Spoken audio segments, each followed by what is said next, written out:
All right. Well, now we're going to talk about gastroesophageal reflux disease, also known as GERD. It's heartburn, pretty much. If you and there's some symptoms. Heartburn, heartburn, nausea, indigestion,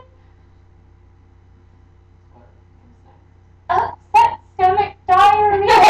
Oh, I thought you were reading these. No, okay. No, actually, those are not the symptoms of GERD. Okay. That's like a Maalox commercial, I think. So, real Pepto-Bismol. Pepto-Bismol, my bad. Okay, so the symptoms of heartburn are Heartburn. The symptoms of GERD are heartburn, regurgitation, bloating, nausea, and vomiting.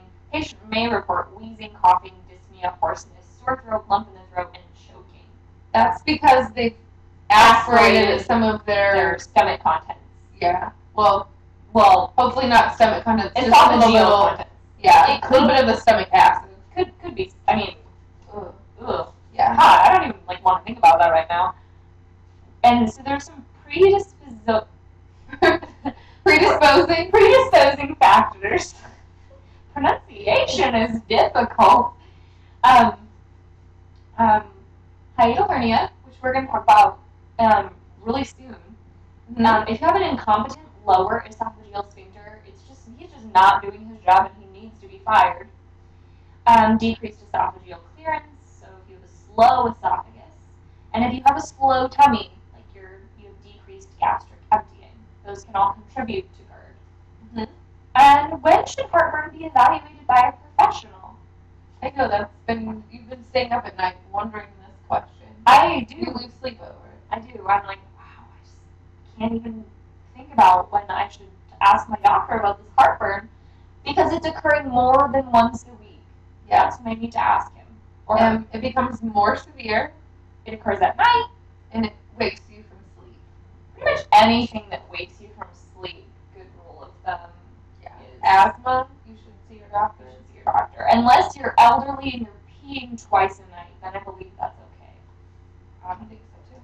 Now, there are some things we can do to prevent GERD. Yeah. Some things we can avoid. Yeah. And we're going to demonstrate a couple of them for you. Cigarettes. Smoking, yeah. Smoking. None of that. Get rid of it. This is like little known. Peppermints. It can relax your lower esophageal sphincter, which is interesting because peppermint is supposed to settle your stomach, but it's actually going to make your GERD worse. I wanted to eat those, actually. Well, we can get them during the day. Tequila! Or any alcohol. kind of alcohol. Yeah. We're going to keep this close. Yes. Also, do you have any on your side? Oh, I do. I forgot. Caffeine. Coffee. Mm-hmm. We all love it, but if you have GERD, it's bad for you. Probably want to avoid it. Yeah. So you could do like decaf, if you still want the taste. Chocolate. Or, chocolate. Yes, chocolate. Chocolate because it is both high fat and caffeinated. Yes. And because it's just chocolate, which sucks for you if you have tummy problems. Yeah. So all your favorite foods. And foods that are high in fat, like Lard. to eat a tub of Crisco. That would be high in fat. If you were into that. Yeah. Some clothing modifications you could make are to avoid tight belts, which are presumably being worn around your rib cage for some reason. Corsets, tight fitting ones, loose ones, they're cool, but tight fitting ones. And I don't know how this got in here, but it goes along with all the naughty things. None of that for you. A little of that. A little, maybe. It could reduce your stress. See if we missed anything. You want to increase your protein, decrease your fat, small frequent meals, no lying down 2 to 3 hours after eating, avoid eating within 3 hours of sleeping, which is a good rule of thumb anyway. You could elevate the head of the bed 30 degrees, and you can reduce your weight. Yes. Yes. Again, reducing weight helps a lot of things. A lot of things. Like, when in doubt, the answer could be reduction in weight. Mm-hmm. There are some drug therapies you can try if you have GERD. And there's some that increase your lower esophageal sphincter pressure, There are the cholinergic drugs like Ethanol. We'll spell this. Bethanechol. There's a lot that ends in CHOL, so I've not heard of those, but if it ends in CHOL, it probably has something to do with choline. Yeah, it's a cholinergic. Yeah. Promotility. So you could have prokinetic drugs like metoclopramide, which is Reglan. They just kind of help speed things up to get it out of there faster, so you don't have to worry about it coming in as much. Yeah. And then acid neutralizing, so that would be antacids, Maalox, Mylanta, Pepto-Bismol. We're about to get a visit from a cat here on our Pipey. lovely island. Pipey. No. She's going the other way. Okay. Anti-secretory. Yes. So there sounds like no secretaries. There's the H2 receptor blockers.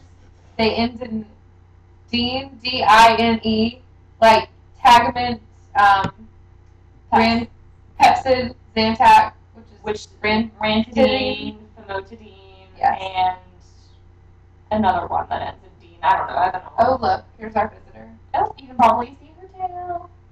She thinks that my sex toy is a toy. Anti-secretory, H2 receptor blockers. We already talked about those. And your PPIs, your proton pump inhibitors. There's the Prozol. Prazole. Yeah. There's Nexium, Prevacid, Prilosec, Protonix, which like omeprazole, pantoprazole. Yeah. I don't know anymore. And then cytoprotective. So these are going to be acid protecting the lining of your stomach. And that would be like Carafate or Sucrafate. And you can also take that for ulcers. So it's going to come up later. A lot of those drugs you would take with ulcers. Or for H. pylori and stuff. Why? Just take them for everything. If you have everything, because they're over the counter. Yeah. And so you don't need to see a doctor anymore because you can just get them over the counter. Abernathy's going to hunt you down. Yes, she is, and so is Dr. Abernathy. I am going to get in trouble for saying that. I don't mean it. I'm really just kidding. Like, you should see your doctor. We talked about it. And now we're going to talk about hiatal hernia, which mimics GERD. Piper is being hilarious. She's awesome. Do you guys see that tail? That's Piper. She's only ruining it if she knocks down. That's my cat. She's trying to knock down the computer right now. I wanted to bring my dog Chunky, and Chris said no because she would ruin it. Chunky's bad. Chunky is bad. Okay. So, back to hiatal hernias, which are boring. It's a herniation of the stomach into the esophagus through an opening in the diaphragm. So it can slide in and out, or it can roll. The symptoms, as we said, are really similar to GERD. And you're going to get heartburn. It's going to be burning. Especially right after a meal. And you're going to try antacids or H2R blockers. You can do surgery, like the Nissen fundiplication. Or the TIP procedure, which is the transesophageal fundiplication. I like that word, fundiplication. Like, it's like fun dip application. So if you were playing with fun dip, it would be a fundiplication. And esophageal cancer. I threw it in here because I didn't know where else to put it. If you have GERD, it can put you at a risk for Barrett's esophagus. Yeah. I love Barrett's snuffleupagus. Which is irritation. Creative pronunciation with Ashley and Christopher. Yeah. It really is. It's a new title for our series. I pronunciate things well. Yes. Yes. Not, no. We're tired. It's like really midnight right now. Midnight, and I've been up since like 4:45. And I don't know when you've been up since, but we both worked. Yeah. So esophageal cancer, it's rare here. It doesn't have a very good survival rate. No. Most of them, the majority of them are going to be adenocarcinomas, with the rest being squamous cells. And you might actually need to know that part. It sounds familiar. It's smoking, alcohol use, unhealthy diet, asbestos, heavy metal exposure, swallowing lye, if you were doing that. Achalasia, which is a no peristalsis in the lower 2/3 of your esophagus. And the symptoms usually develop late, and that's why it doesn't have a very good survival rate. You have a sore throat, dysphagia, pain, hoarseness, and weight loss. Hoarseness is the one of the first symptoms that you would experience. So So if yeah. you're getting hoarse and you can't think of a reason, you should go to your doctor and get an endoscopy. And the esophagus is connected to your stomach. Sometimes your stomach gets inflamed. This is called gastritis. And so that's, I'm going to just kind of adjust here because this is like super uncomfortable and I'm going to get a DVT. And she's crashing the waves right now. Sorry. I hope you can still see them. They can still see them. Inflammation of the gastric mucosa. Just check my shelves. Just felt like poke. You can have acute or chronic gastritis, local or diffuse. It can be caused by some drugs, which are it can be caused by NSAIDs, corticosteroids, aspirin, DIG, my favorite word, digoxin, and Fosamax, which is an osteoporosis drug, which we talked about yesterday. Yeah. Or today, if you're watching them all together. Other causes can be from alcohol use, like chronic Lots of alcohol use. Smoking, H. pylori, spicy foods, hiatal hernia, burns, renal failure, and procedures.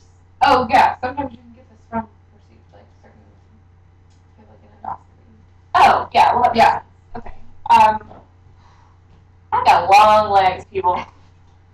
All right, gastritis continued. What more could there be to say?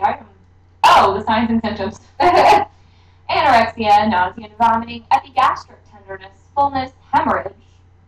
That has progressed a little beyond a sign and a symptom, in my humble opinion. So you're going to want to test for H. pylori, because that's the cause of like 80% or so. Okay, a large percentage.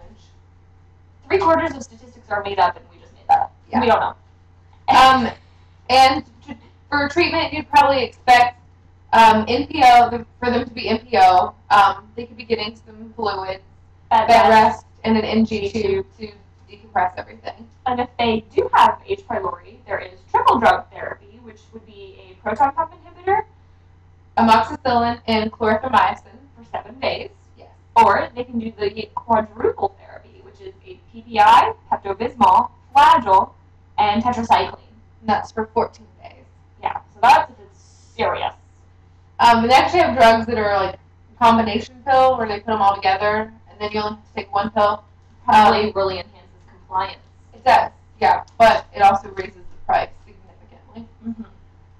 There was an episode of House about that. About how you can like combine drugs, whatever. Okay, it's not important, but it is about House. And then gastroenteritis, which is different from gastritis. This is usually infectious. Yeah, and it's an inflammation of the mucosa of the stomach and small intestine. So you're going to have nausea, vomiting, diarrhea, cramps, fever, elevated white blood cells because there's an infection, blood or mucus in the stool. Yum. It's self-limiting, so normally you can just write it out at home, actually. But you may need to be hospitalized for fluid electrolyte replacement if it's continued for a while. Mm-hmm. You just treat the signs and symptoms, and you can also do a brat diet, which is bananas, rice, apples, and toast. I believe so. I don't know. You could probably throw some other words in there, too. Pterodactyls. Which starts with a P. And we just talked about how pterodactyls started with P on Thursday, which is yesterday. Okay, I'll make something else. Tangerine. Tangerine. Bad idea for gastroenteritis because they're highly acidic.